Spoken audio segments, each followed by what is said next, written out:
Jadi Zam-Zam itu bukan air yang berkah, yang manjur, yang punya karomah, tapi katanya itu air sisa dari bangkai orang-orang Berarti Alaska. Inkar Sunnah kalau kayak gitu sholatnya gimana tuh? Sholatnya itu hanya gerak-gerak seperti burung. Kerajaan Sulaiman itu di mana? Sleman. Di Sleman. Ya. Tapi kalau kita lihat itu ilmiah sekali tuh. Yes. Bagi orang yang baru belajar agama ya. Ternyata isinya itu Al-Quran yang disambung-sambung. Oke, Gitu. yang Al-Quran disambung-sambung. disambung sama Tapi, Mirza Ghulam Ahmad ini. Oke. diklaim sebagai wahyu. Oke, oke.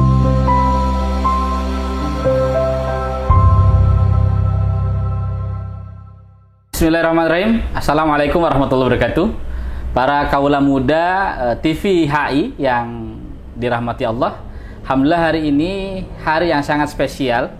Di hari Jumat yang penuh barokah. Hari ini kita sedang di tempat yang sangat bersejarah untuk membangun satu tempat ketahanan nasional Republik Indonesia, yaitu di gedung LPPI, Lembaga Penelitian dan Pengkajian Islam.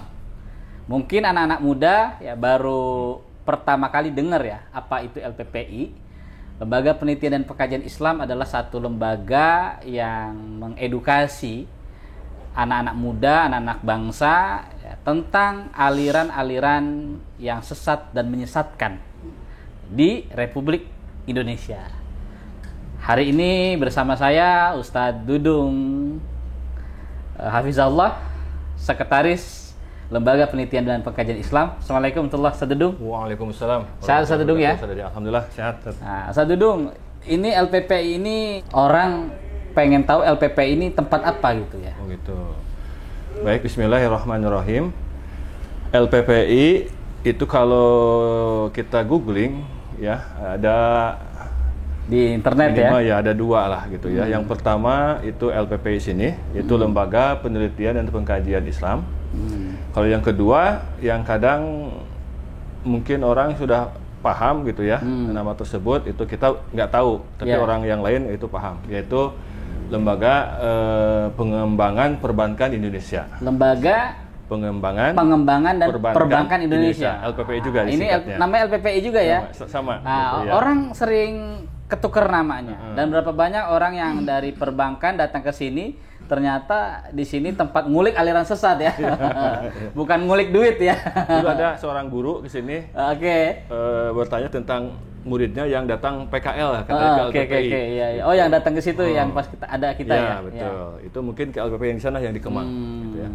Nah, kalau ini fokus di penelitian dan pengkajian aliran-aliran yang dianggap bermasalah. Bermasalah ya. Ada penyimpangan-penyimpangan itu. Oke. Nah, Ustadz Dudung. Ya. Aliran yang menyimpang, aliran yang bermasalah. Oke. Tadi disebutkan oleh Ustadz Dudung itu diteliti oleh LPPI ya, Lembaga Penelitian dan Pengkajian Islam. Nah, apa aja Ustadz Dudung tuh aliran-aliran yang menyimpang dan bermasalah yang ini perlu diinformasikan oleh anak-anak muda kita? Oh, baik. Pendiri LPPI yaitu Allahyarham Al-Ustadz Kiai Haji Muhammad Amin Jamaluddin, beliau merintis pendirian LPPI ini sejak tahun 80-an. Nah, beliau dulu tergerak memberantas dan menyelamatkan akidah umat dari penyimpangan aliran Inkar Sunnah. Nah, gitu. Inkar Sunnah. Inkar Sunnah itu yang awal mula beliau tekuni dan kemudian beliau bereskan, tuntaskan sampai buku-buku dan kaset-kaset Inkar Sunnah itu dilarang di seluruh Indonesia. Sebab itu menyesatkan, menyimpang. Misalnya ajaran Inkar Sunnah meyakini bahwa orang yang tidak melihat hilal itu tidak usah saum. Jadi hanya yang melihat aja katanya gitu. Dengan dalil famang syahida minkum syahru falyasumhu. Saya mah nggak ngelihat hilal, makanya saya katanya masih boleh makan minum. Nah, padahal sudah masuk Ramadan. Pokoknya selama dia nggak ngelihat hilal dia nggak puasa dong ya. Betul. Gitu. Pokoknya nah, Ustadz Dudung, Inkar Sunnah atau disebutnya Inkar Hadis ya. Iya, Inkar Hadis. Kan satu kelompok yang menolak hadis Nabi sebagai sumber hukum ya. Betul, ya. Yang berawal dari Mesir sebenarnya ya. Iya. Dalam sejarahnya. Ini kemudian masuk ke Indonesia dan kemudian cukup ramai di Indonesia. Nah, apa yang tadi Ustadz Dudung bicara ya tentang masalah puasa ya. Gimana sih kalau orang nggak mengikuti sunnah Nabi ya dalam beragama? Karena dia tadi menamakan sebagai inkar sunnah. Iya, betul. Berarti kan mengingkari sunnah Nabi sebagai betul, sumber hukum. Iya. Apa ini dampaknya? Dampaknya akan menyimpang. Karena kan seperti perintah sholat di dalam Al-Quran itu global ya. Aqimus sholah. Dirikanlah sholat. Sedangkan caranya tidak dijelaskan. Nabi yang menjelaskan. Ya, gitu. amarnya di Quran, bayannya, kaifiatnya di hadis. Betul. Ya. Bagaimana Rasul mau sholat itu apa dulu ya kan? Nah, praktek-praktek itu berarti dijelaskan. inkar sunnah. Kalau kayak gitu sholatnya gimana tuh? Sholatnya itu hanya gerak-gerak seperti burung. Kata orang yang sudah melihat. Gitu. Berarti dia sholatnya nggak kayak kita. Li awal li takbir, Betul. di akhir salam. Ya, tidak seperti kita. Syahadat juga bukan asyhadu alla ilaha illallah tapi isyhadu bi anna muslimin gitu. Pokoknya semuanya Quran. Katanya kalau hadis itu ada salahnya, ada dhaifnya, ada palsunya. Kalau Quran itu otentik 100%. Maka mereka meyakini hadis. Sedangkan hadis tidak bisa ditafsirkan ya kan kecuali harus dibantu dengan Al-Qur'an, As-Sunnah gitu kan. Nah, ini hadis. Dulu penting ya Ustadz Dudung ya. Tahun 2000-an ada kelompok yang menamakan kelompok Qur'ani.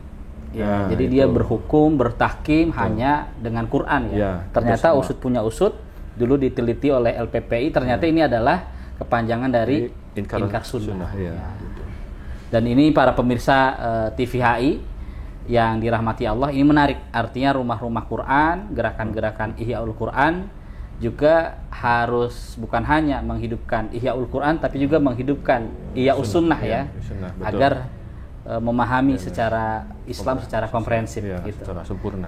Itu inkar sunnah. Lalu tadi pernah disebut juga dalam sejarah LPPI pernah memberantas aliran Isa Bugis. Ustadz Dudung ya. Apa itu Isa Bugis, Ustadz Dudung? Isa Bugis itu sebuah ajaran ya, jadi menafsirkan Al-Quran dengan ro'yu. Oke. Apa contohnya itu? Contohnya itu seperti surat Al-Fil ya. Itu kata Isa Bugis, emang namanya Isa Bugis gitu ya. Beliau kalau tidak salah berdarah Aceh, pernah tinggal di Kayu Manis. Pendiri ajaran itu ya, Isa Bugis. Gitu. Jadi semua ayat-ayat Al-Quran itu diterjemahkan sesuai dengan pikiran. Tidak mungkin katanya di Arab Saudi ada gajah. Itu gajah itu bukan gajah seperti yang kita tahu, itu bulldozer kan gitu. Ya kan diterjemahkan tank gitu kan. Pokoknya menyimpang lah. Air Zam-Zam itu bukan air yang berkah, yang manjur, yang punya karomah, tapi katanya itu air sisa dari bangkai orang-orang Arab gitu. Aduh, pokoknya enak lah gitu. Ini menarik. Apa sih cara dia menafsirkan agama? Gimana itu caranya? Itu ya minim ilmu ya kan. Ya bahasa tidak paham, akhirnya ya itu tidak ada hujah data ya, riwayat yang betul, tidak belajar dulu sebelumnya para sahabat ya. Asal main comot, asal main sampaikan. Ada orang yang ikut tapi ya orang-orang yang juhal juga gitu, yang tidak paham gitu gitu. Setelah kita berantas, Ustadz Amin yang berantas ya kan, alhamdulillah selesailah katakanlah. Oke, nah Ustadz Dudung, kan Isa Bugis ini menafsirkan Quran dengan ro'yu ya, dengan akal. Dan Al-Quran juga banyak menceritakan tentang bagaimana akal ini juga perlu menjadi daya kita berpikir dalam beragama kan. Tapi artinya harus ada batas-batasnya akal itu kan. Betul. Harus dipandu oleh wahyu ya. Nah, dulu saya pernah dapat buku dari Ustadz Dudung tentang ada statement dari Fahmi Basyah ya. Yang mengatakan kerajaan Sulaiman itu di mana? Di Sleman. Ya. Lalu kemudian Ratu Balkis itu berada di Boko itu Boko ya kan? Candi Boko. Ya, tapi kalau kita lihat itu ilmiah sekali tuh. Bagi orang yang baru belajar agama ya, ini ilmiah. Dan memang kalau kita baca secara bisa terkesima gitu ya. Ya, dan dia bicara data yang dia ungkap tuh tidak ada penafsiran riwayat Quran, tafsir, hadis ataupun kitab-kitab Taurat gitu ya. Ro'yu, tapi orang kemudian nyambung gitu ya. Gimana nih Ustadz Dudung? Kalau tentang Kiai Haji Fahmi Pasha, kebetulan di sini belum mengkajinya, gitu kebetulan ya. Saya juga hanya mendengar lewat YouTube, lewat mungkin berita-berita lah gitu ya di medsos gitu. Tidak secara full ya mengkaji lewat buku-buku. Kalau mungkin yang lewat buku-buku diantaranya ada Ahmad Musadek. Ahmad Musadek. Nabi Palsu dari Betawi gitu ya. Oh, yang ini ya, yang Gavatar itu Gavatar, ya, yang menjelma jadi Gerakan Gavatar. Fajar Nusantara. Bu Lia Eden Lia yang Eden, sudah Aminuddin. wafat ya, Bu Lia Aminuddin gitu. Juga ada Ahmadiyah, ada Ahlul Bait atau Syiah gitu ya. Ada kemudian mungkin yang lainnya NII, nah gitu ya, Komandan 9. Oke, gitu. NII yang ada di Al Zaitun tuh ya, yang di Al-Zaitun. mana Haurgelis Indramayu ya. Itu diantara yang Itu dibongkar juga sama bongkar, iya. Ustaz Amin itu membongkar LPPI semuanya. ya, luar LPPI biasa. membongkarnya. Dan ketemu bahkan LPPI pernah mengirimkan itu ya. Jasus Investigasi lah. Investigasi ya, sampai dapat rekaman. Oke. Gitu. Nah, para pemirsa TV Hidayah, ini menarik. LPPI mengkaji dan meliti satu aliran itu bukan hanya dari data ya, sumber buku yang diteliti oleh LPPI, ajarannya, tetapi juga kekuatan LPPI ya, sehingga menjadi rujukan umat dalam meneliti aliran-aliran yang menyimpang, yaitu adalah tadi yang disampaikan oleh Ustaz Dudung, langsung ya melakukan investigasi. Ya, tadi NII, lalu kemudian dulu ada Ahmadiyah, ada Syiah dan sebagainya. Sehingga data-data yang dilakukan oleh LPPI ini adalah data-data lapangan. Ya, ada sebagian. Nah, mengenai data Ustaz Dudung, ini menarik. Berapa kali Kejaksaan Agung, kepolisian, tentara ini menjadi mitra ya LPPI ya dalam menanggulangi aliran-aliran yang menyimpang. Ya. Kalau bahasa Pak Prabowo sekarang bagaimana membangun ketahanan nasional. Ya, betul. Ya, kalau LPPI juga membangun ketahanan nasional, artinya bagaimana akidah Islam ini ya benar-benar sesuai dengan ajaran ya Islam yang sebenar-benarnya. Ya. Karena kalau nggak sebenarnya pasti nanti ada penafsiran-penafsiran yang ingin ke arah politik yang melanggengkan kekuasaan. Nah, ini gimana Ustaz Dudung? Selama Ustaz Dudung menjadi aktivis lalu bersama-sama Pak Amin di LPPI. Yang berkaitan dengan keamanan ya negara, Kamnag itu memang terkait ya dengan hal-hal yang dikaji oleh LPPI. Misalnya seperti yang kejadian di Cikesik ya 2011 itu Ahmadiyah kan ribut ya. Cikesik gitu. di Cikesik yang di Banten. Banten ya. Nah, gitu kan. Itu Ustaz Amin sering mengatakan bahwa gejolak di masyarakat gara-gara ada orang yang menyimpang itu bisa jadi meruncing gitu. Jadi perkelahian, tawuran gitu ya. Maka harus segera diselesaikan, ditangkap gitu. Nah, Ustaz Dudung, banyak orang yang nggak tahu apa aliran Ahmadiyah ini. Bisa diinfokan ke para pemirsa. Kalau yang setahu saya ya Ahmadiyah melalui pengkajian dari kitab-kitab mereka, di sini ada kitab Ruhani Khozain 23 jilid. Juga diantaranya kitab Tazkirah. Ini kitabnya ini ya. Karangan Mirza Ghulam Ahmad ya. Nabinya Ahmadiyah ya. Betul. Nah, ini juga ada Quran versi terjemah Ahmadiyah. Jadi Qurannya ini Al-Quran. Ini yang Tazkirah ini berarti ya? Bukan. Quran Majid ini 30 juz, 114 surat seperti kita ya. Tapi penafsirannya berbeda. Nanti kita akan jelaskan sedikit dari Tazkirah dulu ya. Nah, Tazkirah ini dikaji oleh LPPI bahwa ini banyak penyimpangan dan dituliskan di kitabnya sebagai wahyu muqaddas, wahyu yang suci. Ternyata isinya itu Al-Quran yang disambung-sambung. Oke, gitu. Al-Quran disambung-sambung. Disambung sama Mirza Ghulam Ahmad ini. Oke. Diklaim sebagai wahyu. Oke. Contohnya Ustaz Dudung, ini menarik nih. Kata Mirza Ghulam Ahmad nih, qad auhallahu rabbi faqala. Allah Rabbku telah berfirman. Barakallahu fik ma ramaita id ramaita walakin Allah harrama ar-rahmanu 'allamal Qur'an litunzira qauma ma unzira aba'uhum walitastabina sabilul mujrimin. Qul umiltu wa ana awwalul muslimin wa qul ja'al haqq wa zahaqal batil innal batila kana zahuqa dan seterusnya. Itu kan ada dari Di sini ada. Iya, itu kan potongan ayat-ayat Quran ada ya. Ar-Rahman, ada Al-Isra disambung. Gitu, Iya, beberapa kan? surah dicampur. Sambung. Nah, diklaim sebagai wahyu muqaddas dan ada bukti dari mereka secara tertulis. Mereka mengatakan begini, ketika minta klarifikasi ya tentang penyimpangan ini. Jadi wahai orang-orang Ahmadiyah, kembalilah kepada Islam yang benar. Gitu ya. Tazkirah ini dianggap sebagai wahyu suci dalam catatan di sini, gitu ya. Dan ternyata kita lihat ini berisi tentang ayat-ayat Al-Quran yang disambung-sambung, gitu ya, gitu. Ini penodaan. Tapi jawabannya, kami tetap meyakini bahwa Mirza Ghulam Ahmad sebagai mujadid, sebagai utusan Tuhan. Mujadid itu sebagai ulama pembaharu. Gitu ya. Wahyu apapun yang dia terima, wahyu bilangnya, mengatakannya begitu. Wahyu apapun yang beliau terima, mau potongan ayat-ayat Al-Quran atau bukan potongan ayat-ayat Al-Quran, itu bukan urusan Mirza, tapi itu urusan Allah. Nah, itu di teks ini kitab teks buku dari GAI, Gerakan Ahmadiyah Indonesia yang dari Jogja. Gitu. GAI. Okay. Nah, ini menarik ya. Ahmadiyah ini adalah satu kelompok yang meyakini adanya Mirza Ghulam Ahmad sebagai Nabi yang berada di Punjab ya, di Qadian ya, di India. Ya. Kemudian dalam perjalanannya ada dua Ahmadiyah Qadian dan Ahmadiyah Lahore.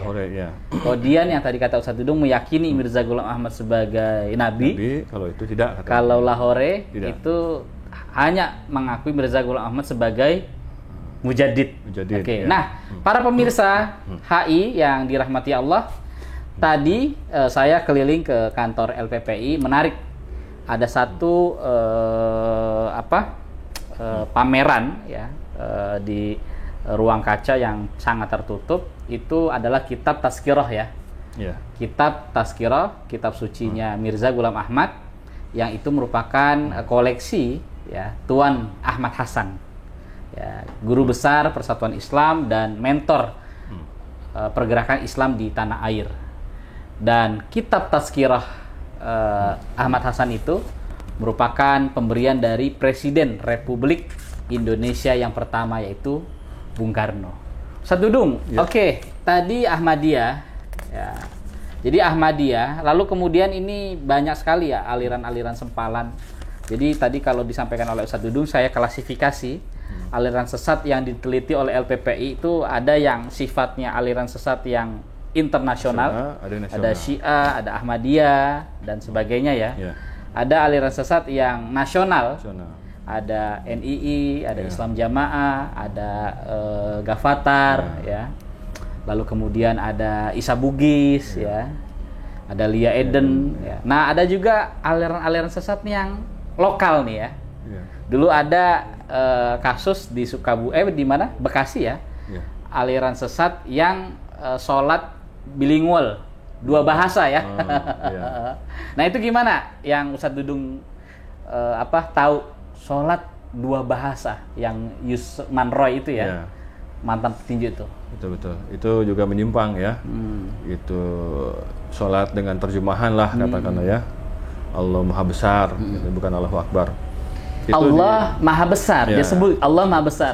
Nah, kalau orang Sunda berarti nyebutnya gimana tuh? Lain lagi. Lain lagi ya. Orang Betawi lain lagi ya. Itu tidak termasuk mungkin ajaran yang kuat ya. Jadi hanya sebentar lah, tidak mengakar gitu ya. Kalau yang mengakar itu ya tadi ini kayak Ahmadiyah kan. Walaupun ini sebetulnya ditolak oleh mereka, ini bukan kitab suci. Kalau kitab suci tetap Al-Qur'an gitu. Ini hanya ilham dan kasyaf itu yang kasyaf, diterima mimpi ya. Kasyaf itu fisik, jadi semacam ramalan-ramalan. Kasyaf yang diterima oleh Mirza Ghulam Ahmad. Gitu. Kita akan bedah ya di episode selanjutnya. Tapi sebelum kita tutup, Ustaz Dudung, apa sih yang melatar belakangi aliran sesat ini bisa ada khususnya di Indonesia? Menurut penelitian ya, biasanya hampir mungkin para ulama sepakat yang mendasari munculnya aliran menyimpang itu bisa jadi yang pertama untuk kepentingan meraup uang. Itu ya, ada di situ tuh. Dengan mudah bisa membodohi umat, urusan dunia lah ya. Urusan dunia. Yang kedua perempuan. Gitu. Seperti mungkin nabi, bukan nabi palsu, Tuhan palsu dari ini Cirebon, Ahmad Tontowi. Itu kan ya nabi dapat uang dari Cirebon. Iya. Tuhan, mengaku Tuhan. Mengaku Tuhan. Ya. Ya kan, mengaku Tuhan dari Cirebon, namanya Ahmad Tontowi. Itu ditangkap, divonis 7 tahun ya. Beserta para bidadari itu, seks juga dia dapat gitu, karena pengikutnya yang perempuan itu bisa dipilih untuk digauli. Jadi ini kalau sekarang tuh kayak walid-walid gitu ya? Yang di Malaysia yang filmnya itu viral ya? Ada yang lewat mut'ah dapatnya, gitu. Ada humus kalau di ajaran Syiah gitu kan. Gitu. Itu Syiah yang ekstrim ya. Jadi mereka juga menolak, kami tidak bisa disamakan, gitu. Ada Syiah yang ekstrim, mencela para sahabat, menghalalkan mut'ah, ya kan, ngambil humus, gitu, terus kemudian menganggap Al-Quran itu dikorupsi. Innal Quran alladzi nazala bihi karena riwayat-riwayat dari sahabat-sahabat ya. 17.000 ayat katanya ya. Al-Quran itu ayatnya, tapi sekarang itu semua 6.000. ada di LPPI datanya itu ya? Ada sebagian. Masya Allah. Ada sebagian gitu. Oke. Jadi apa Ustadz Dudung yang bisa perlu disampaikan ke anak-anak muda agar tidak masuk ke kelompok aliran sesat ini? Yang pertama tentu menguatkan iman ya, berdoa kepada Allah Subhanahu wa taala jangan sampai disesatkan kan. Makanya ada doa Rabbana la tuzigh qulubana ba'da idh hadaitana. Ya, menambah ilmu ya, sudah doa aja, mengaji, belajar ya yang benar gitu ya. Dengan guru yang benar ya. Gurunya yang benar gitu. Sebab masalah terjerumus ke dalam ilmu menyimpang itu jadi murtad misalnya ya, jadi menyimpang dari Islam. Itu jangankan kita, zaman sahabat aja ada gitu yang menjadi pengikut Musailamah Al-Kadzdzab, yaitu Ar-Rajal bin Al-Unfuwah. Nabi palsu itu ya, iya. Musailamah Al-Kadzdzab. Dia ketemu Nabi, hafal Quran, muncul Musailamah malah ikut. Gitu. Dan memang Rasul sudah meramalkannya gitu. Di antaranya dalam sebuah keterangan disebutkan bahwa Rasul ketika mengaji ada mungkin 40 orang sahabat, nanti di antara kalian di akhir zaman, akhir masanya, di akhirat nanti akan ada yang menjadi giginya itu sebesar gunung Uhud, disiksa di neraka. Itu para sahabat merasa gelisah, sampai yang akhirnya setelah wafat sebagian besar tinggallah Abu Hurairah sama Ar-Rajal bin Unfuwah ini. Kata Abu Hurairah, ya Allah jangan kau jadikan aku yang disebutkan oleh Nabi. Dan berdoa terus, ternyata Ar-Rajal bin Unfuwah ini gitu. Apa sebabnya dia bisa seperti itu? Mungkin ya tadi tergoda harta barangkali, bujukan, ya tergoda mungkin ada rayuan yang lainnya. Yang jelas dia zaig, hatinya condong ke sana. Ya. Nah, ini menarik, artinya cerita-cerita ini ya akan menjadi satu role model ya. Bagaimana kita terus belajar agama dengan baik dan benar dan selalu mujahadah, riyadhah, agar terus Allah berikan hidayah itu taufik ya dari segala kesesatan. Nah, para pemirsa TV, hari ini kita akan lanjut kembali di episode yang akan kita bicarakan tentang aliran-aliran yang ada di Indonesia. Apa aja? Kita tunggu. Assalamualaikum warahmatullahi wabarakatuh.